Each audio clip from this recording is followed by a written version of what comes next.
Pero en realidad, ¿quién te escucha? Desde ahora y hasta las 11, te entregamos información, opinión y debate sobre los temas que a ti te interesan.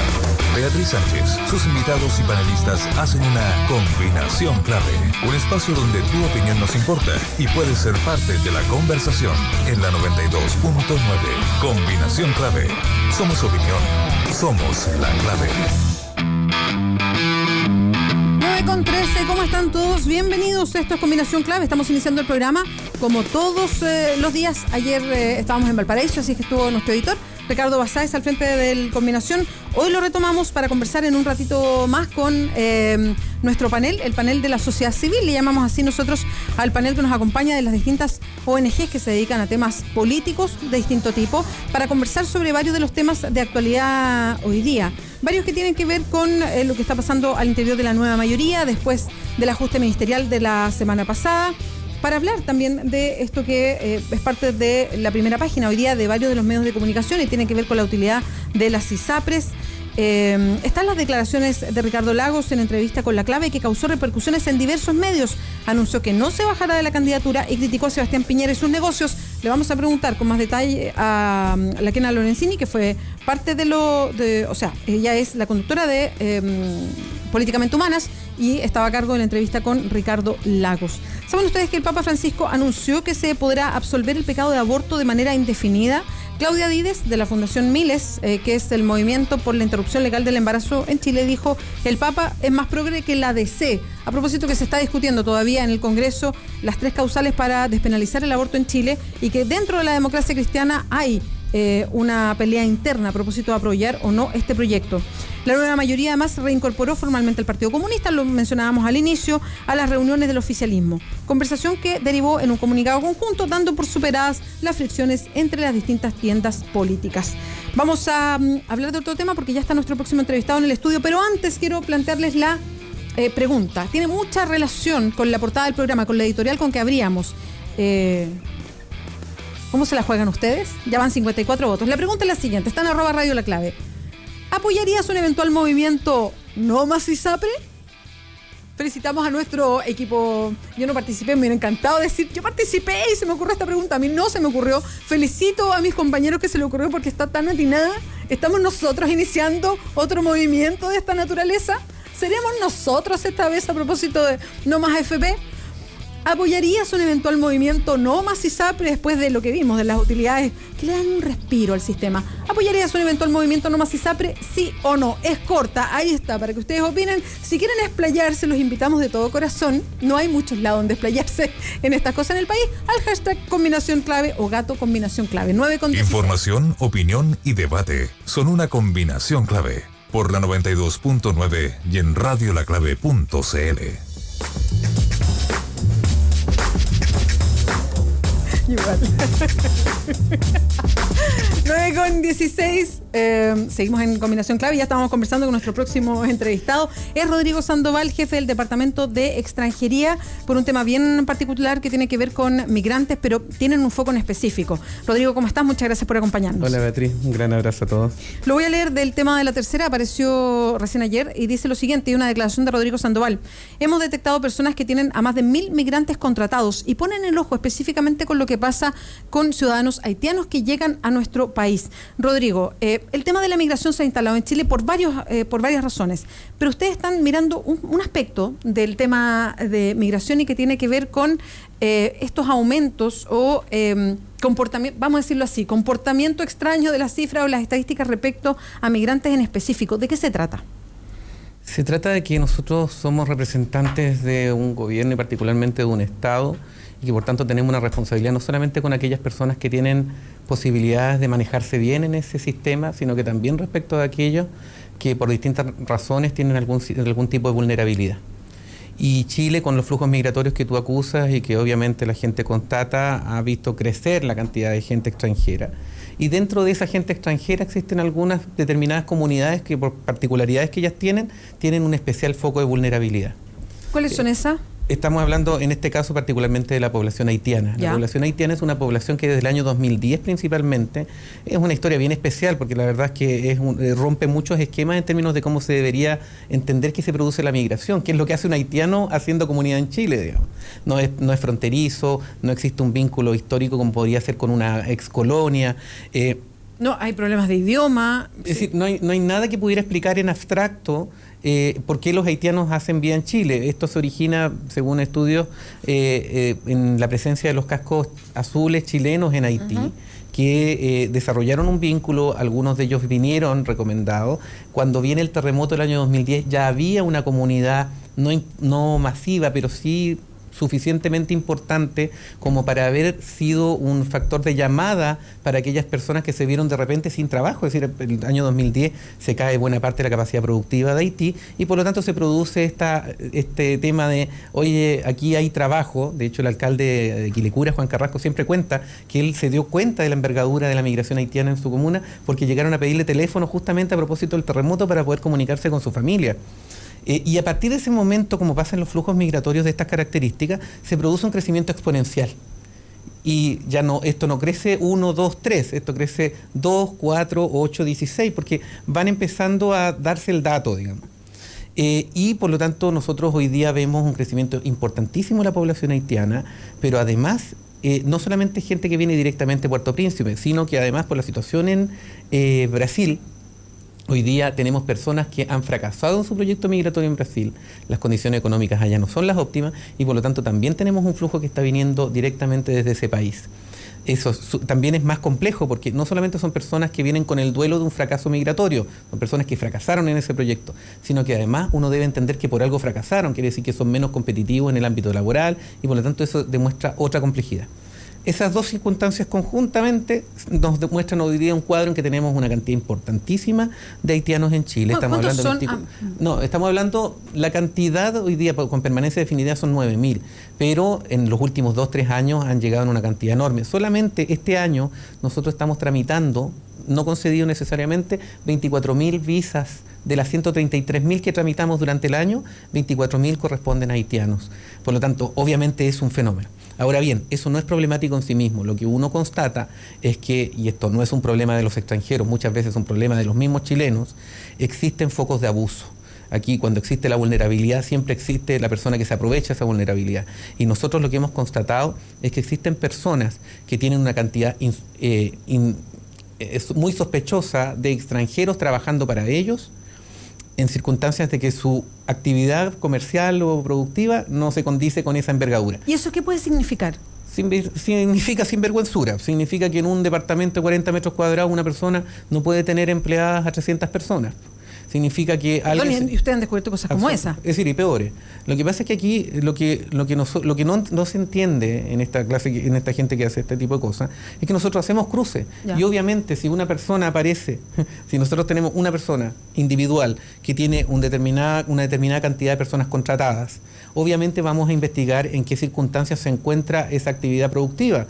Y si nos damos cuenta, como digo, que es un departamento donde vive, que es una casa demasiado chica, o que incluso yendo al lugar la persona no saben quién es, obviamente vamos a echar para atrás esas visas y va a traer un problema para esa persona, pero lo que es más importante, va a significar la irregularidad migratoria para esas personas que confiaron. Ahora, no solamente estamos hablando aquí de sinvergüenzas en los dos lados, porque la gente puede decir, y bueno, Twitter es muy bueno para hacer juicios absolutos, que cómo yo estoy amparando, cómo yo estoy defendiendo a los haitianos que cometen fraude. Pensemos que muchos de esos haitianos no se dan cuenta que están cometiendo un fraude. Esas personas llegan al aeropuerto, ahí podemos hablar de en qué condiciones llegan, y alguien les ofrece regularizar sus papeles para poder trabajar.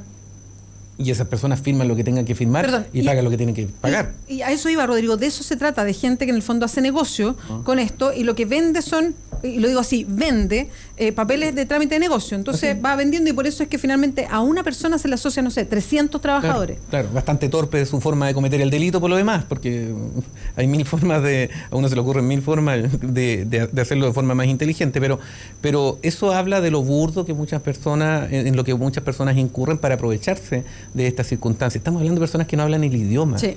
Estamos hablando también de personas que se encuentran, y ahí hay un tema de responsabilidad también de los estados, que tiene que ver con cómo abordar las migraciones. Las migraciones, yo llevo poco tiempo en esto y no era un experto migratorio, así que he significado mucho estudio, pero al mismo tiempo también me ha significado mucha apertura en términos de no partir con dogmas, ¿no? Y lo que a mí me sorprende mucho es el voluntarismo con el que los estados pretenden abordar el tema de la migración. ¿De verdad pensamos que las personas van a migrar o van a dejar de migrar según si el Estado lo decide? Y la historia ha demostrado que eso no es así. Entonces uno tiene que entender que la forma, por lo menos esto es como las drogas, la forma en la cual uno ha enfrentado el problema ya no resultó. Entonces hay que buscar otras formas más novedosas. Y dentro de eso está el tema de la cooperación internacional. Y es a lo que quería llegar con esta vuelta tan larga. Es decir, no tenemos nada que hacer en Puerto Príncipe para que esas personas no lleguen engañadas a Chile. De nuestro departamento, nosotros atendemos mucha gente en el día. De cada 5 personas que se atienden con nosotros que son haitianos, 4 se sorprenden con la noticia de que no pueden trabajar inmediatamente hasta que no tengan su visa. Eso quiere decir que llegan con falta de información. Sí. Entonces, ahí hay cosas que nosotros podemos hacer. Nosotros hacemos esfuerzo y todo, pero nuestro ámbito de competencia es dentro de Chile. Entonces, le entregamos algún material, sacamos documentos en creolé, pero yo creo que ahí hay un tema de compromisos de los estados que tiene que haber de cooperaciones, en términos de que la gente de Haití tiene que saber a qué viene su gente y nosotros también tenemos que dar información para que sepan a qué llegan, ¿no? Estamos conversando con Rodrigo Sandoval, jefe del Departamento de Extranjería. Estamos hablando sobre esta situación particular para los haitianos que están llegando en una cantidad importante al país y que son muchas veces engañados, como Rodrigo lo comentaba, y apunta a varias cosas que son bien interesantes de mirar. Y efectivamente, ¿qué pasa con nuestra ley de migración? Que es, ya lo sabemos, que es muy anticuada para los tiempos de hoy, pero a mí me gustaría saber, Rodrigo, hoy día para que entren ellos ¿tienen problemas los extranjeros para entrar a Chile o Chile es un país que es de fácil entrada pero es difícil después todo el proceso que viene? Acabas de hablar de la gran dificultad que tiene Chile para efectos de controlar su migración. Chile es un país de fronteras porosas, partamos de esa condición. Cuando uno define, en cualquier política pública, cuando uno define las condiciones de ingreso, no es tan difícil poner los requisitos. Lo que uno tiene que mirar es qué es lo que está dispuesto a hacer la persona que no cumple esos requisitos para acceder a ese beneficio. Entonces, si nosotros podemos poner 1000 requisitos en frontera, pero nosotros tenemos que saber que tenemos una condición geográfica muy porosa. Entonces tenemos muchos lugares de entrada y de entrada ilegal. Es que hay cosas de mirar el mapa. Si hay que ver, no sé si existe un país que tenga tanta frontera para tan poca superficie y para tan pocas personas. Entonces, Chile tiene condiciones estructurales que dificultan el que las personas puedan ingresar, controlar las personas que ingresan. Primera cosa. Segundo, nosotros tenemos un sistema internacional y tenemos una serie de compromisos internacionales que impiden que nosotros le prohibamos el ingreso a determinadas personas o incluso que le pongamos visas de turismo. Por ejemplo, Mercosur. Tú has visitado Colombia, has visitado Argentina, Bolivia, en fin, y nunca te piden visa. No, y entra uno además con la pura cédula de identidad. Bueno, eso tiene que ver con algún compromiso que existe y esos compromisos no se desatienden unilateralmente. Y además existen otros países a los cuales por razones de política exterior, uno podrá tener su opinión, se les ha puesto visa, por ejemplo el caso de República Dominicana. Y ahí me interesa quedarme porque ahí hay un ejemplo muy claro de cómo funcionan estas herramientas contensivas. El año 2012, por alguna decisión que yo todavía no logro entender, se impone visa de turismo a los ciudadanos de República Dominicana. Yo iba a preguntar también por qué República Dominicana. Esa es una pregunta que es decir, en ese momento aparecían flujos preocupantes, entre comillas. Era como para poner una cierta barrera a ese flujo. Exactamente. Ya. Y la forma más antigua y la más pasada de moda, por lo demás debo decir, de poner una barrera es ponerle visa. Es lo obvio, ¿no? Pongámosle visa. Bueno, pero lo que ha pasado, y por eso es un gran caso de estudio, es que las personas de República Dominicana no dejaron de venir. Todo lo contrario. Empezaron a venir, a aumentar su flujo, pero además a hacerlo en condiciones de inseguridad. De mucho riesgo. Pero sí. Absolutamente. Bueno, murió, de hecho. Creo que la semana pasada, fines de la semana pasada. Es que perdona, pero justamente a propósito de lo que hablábamos antes de la entrevista, que hay cosas que irritan, hay cosas que desmoralizan. Y nosotros no podemos permanecer impávidos en términos de que una persona, por haber tenido que ingresar en esa forma, haya fallecido. Sí, se trata, por si ustedes no vieron, a mí me impactó mucho la noticia porque era ver cómo como estas películas que uno ve entre México y Estados Unidos de repente, que fue una mujer que seguramente la traían estas personas que hacen el negocio de tráfico de personas en la frontera y que la tienen que haber dejado abandonada. Ahí no sé mucho más de la investigación, Rodrigo, y murió en el desierto una mujer de unos 45 años de origen dominicano. Es que es el peor negocio del mundo. Es decir, piensa que de partida tú cuando pones estas restricciones tienes que saber, vuelvo a lo mismo, tienes que pensar en aquello que va a ser la persona que no cumple con tu requisito, que en este caso es la visa. No es que vaya a dejar de venir o vaya a preferir otro país, sino que va a venir igual pero en condiciones de riesgo. Es que la migración se entiende, cuando tú dejas de pensar la migración como un virus y te empiezas a dar cuenta, a ponerle nombre, a ponerle rostro y te das cuenta que son personas que toman decisiones inteligentes y racionales para poder cumplir un objetivo por el cual buscan muchas veces con desesperación. Y ahí te vas a dar cuenta que porque tú rechazas a una persona en Chacayuta, eso no significa que esa persona que viene a República Dominicana va a dar media vuelta y va a volver a la española. Esa persona va a buscar en forma desesperada y en el mejor de los casos, nosotros tenemos casos de personas que aparecen ingresando en Cardenal Zamoré, no habiéndolas dejar en Chacayuta. Imagínate el recorrido que hicieron por Argentina. Pero en el peor de los casos se prestan a estas redes de tráfico de personas. Y estas redes de tráfico no solamente son un problema migratorio, yo creo que eso es muy importante entenderlo, son un problema también de tipo criminal. Piensa lo siguiente, si claro, tú tienes una organización criminal que se dedica al ingreso clandestino de personas, bueno, si estás ingresando personas, ¿por qué no les pones una mochilita con droga, pues? Y necesitas también tener armas para poder protegerte, ¿no? Y si ya tienes mujeres desesperadas ingresando en esa forma, ¿por qué no las prostituyes? Entonces, este tipo de organismos, a partir de este espacio que uno le da en el mercado criminal, terminan robusteciendo organizaciones criminales que amplían su oferta delictiva y que insegurizan. Entonces, yo siento... Rodrigo, perdón, y frente a todo ese escenario, ¿y qué es lo que vemos? O sea, uno podrá quedarse medio ciego o podemos hacernos los lesos respecto a lo que está pasando, pero los casos no nos engañan. Lo que ha pasado con esta población haitiana, que los engañan muchas veces en el momento de llegar y firman papeles y terminan pagando plata para tratar de regularizar una situación, lo que pasa con la gente de República Dominicana y otros también. ¿Cuál es el margen de maniobra que tienen ustedes desde el Departamento de Extranjería para alertar? Porque aquí es justamente entrar a tener nexos, que me imagino que los tienen, pero a lo mejor se necesita una ley, se necesitan, no sé, herramientas para poder tener todos esos mecanismos para maniobrar con otros ministerios. No sé, me imagino de partida de Relaciones Exteriores, que me imagino que ustedes están ahí, pero Relaciones Exteriores es más fuerte para que la pega no sea acá, sino que sea afuera, tal como usted lo dice, pero también con las policías para que entiendan los fenómenos y que no sea solamente un tema policial, sino un tema social policial, por decirlo de otra manera. ¿Cuánto margen de maniobra tienen ustedes desde Extranjería? Poco, muy poco. El Departamento de Extranjería, bueno, yo siempre que participo en este tipo de entrevistas y todo, en un momento más mi Twitter va a empezar a llenarse de comentarios que me digan por qué hablo bien de la migración, que me vaya a dar una vuelta a Antofagasta y después hablo tontera, en fin. Y eso pasa porque generalmente se le atribuye al Departamento de Extranjería la responsabilidad de la cantidad de extranjeros que se encuentran en Chile, como si eso fuera un problema por lo demás. Pero supongamos que lo fuera. La verdad es que el Departamento de Extranjería no tiene ninguna competencia, absolutamente ninguna, respecto de quién ingresa materialmente a Chile. Las personas ingresan materialmente a Chile gracias a una visa, porque ingresan en calidad de turista y la PDI revisa sus condiciones de ingreso, o lo hace en forma clandestina. Y la materialización, y en el caso de las expulsiones, las personas salen por su propia voluntad o salen expulsadas. Y la expulsión es dispuesta por una medida administrativa que sí dictamos nosotros, pero que materializa la PDI, o por una expulsión judicial que también materializa la PDI. Lo que quiero reflejar con eso es que nosotros lo que tenemos que hacer en el Departamento de Extranjería es gestionar una realidad que nos es impuesta. Y en esa realidad que nos es impuesta, el trabajo, el desafío nuestro es doble. Por un lado, obtener la regularización de la mayor cantidad de personas posibles. Eso significa visados.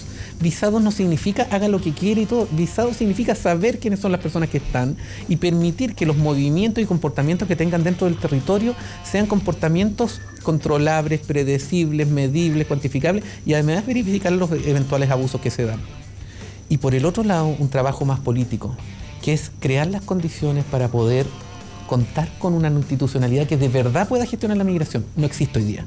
Hoy día no existe ninguna entidad que tenga posibilidades, competencias intersectoriales como las que tú señalas, que pueda imponer determinados criterios o por lo menos proponerlos en forma informada de cómo gestionar la migración. Hoy día, por ejemplo, el conocimiento en materia migratoria es muy básico. Hoy día no sabemos, para empezar, cuántos extranjeros tenemos. Bueno, tampoco sabemos cuántos chilenos tenemos, pero No tenemos claridad, por ejemplo, nosotros sí lo manejamos, de cuáles son los trayectos que tienen los migrantes cuando llegan a Chile. No sabemos las características profesionales que tienen, porque como tenemos, a diferencia de Estados Unidos, tenemos una gran cantidad de visas por distintos motivos. En Estados Unidos todas las visas, salvo un par, son económicas. Entonces tú puedes organizar económicamente y conocer tu flujo migratorio. En Chile tú puedes tener visa por nacionalidad, en el caso de Mercosur, puedes tener visas por carácter humanitario, puedes ser profesional, puedes ser dependiente. Entonces tú no tienes idea a quién tienes en Chile. Entonces, lo que quiero decir con esto es que son estas dos cosas. Por un lado, apuestas por la regularidad, y en eso yo creo que hemos sido bastante exitosos. En lo que yo siento que hemos tenido un gran fracaso es en crear las condiciones para que se aborde la discusión legislativa en una nueva institucionalidad. Nosotros contamos con un proyecto de ley que está hace mucho rato terminado desde el punto de vista técnico, pero que nosotros no hemos logrado procurar las condiciones políticas en un momento y hoy día financieras para poder asegurar que ese proyecto se discuta pronto en el Congreso. A mí personalmente me queda poco en este cargo y la angustia con la que uno va a quedar es eso. Los pecados migratorios se pagan a muy largo plazo. Las consecuencias que hoy día nosotros vemos de la falta de capacidad de gestión en materia migratoria es consecuencia de no haber tomado decisiones 10, no sé cuántos años atrás. Y a mí me asusta que si nosotros empezamos la discusión mañana, nos va a tomar un tiempo estar en condiciones de definir. Y esto no es una cuestión solamente política, es una cuestión de humanidad. Sí. Es decir, hoy día a día personas se ven abusadas en frontera. Nosotros tenemos casos de mujeres violadas, tenemos el caso de esta mujer muerta, tenemos personas que han sido dinamitadas por tratar de pasar por ingreso, y eso en razón de una ley de migraciones que establece muchas veces criterios arbitrarios. Le entrega a la autoridad administrativa facultades que no se corresponden. Entonces yo siento que es un debate urgente, tomarse en serio. En Europa, y con esto termino, yo sé que me he alargado, pero... Pongo cara de largue. Sí, perdón. Lo que pasa es que esto es importante. En Europa, después de la Segunda Guerra Mundial, los cuadros políticos convencionales se abstuvieron de opinar sobre materias migratorias, porque era incómodo, porque nadie quería parecer xenófobo, porque nadie quería parecer racista. Y la migración tiene complejidades.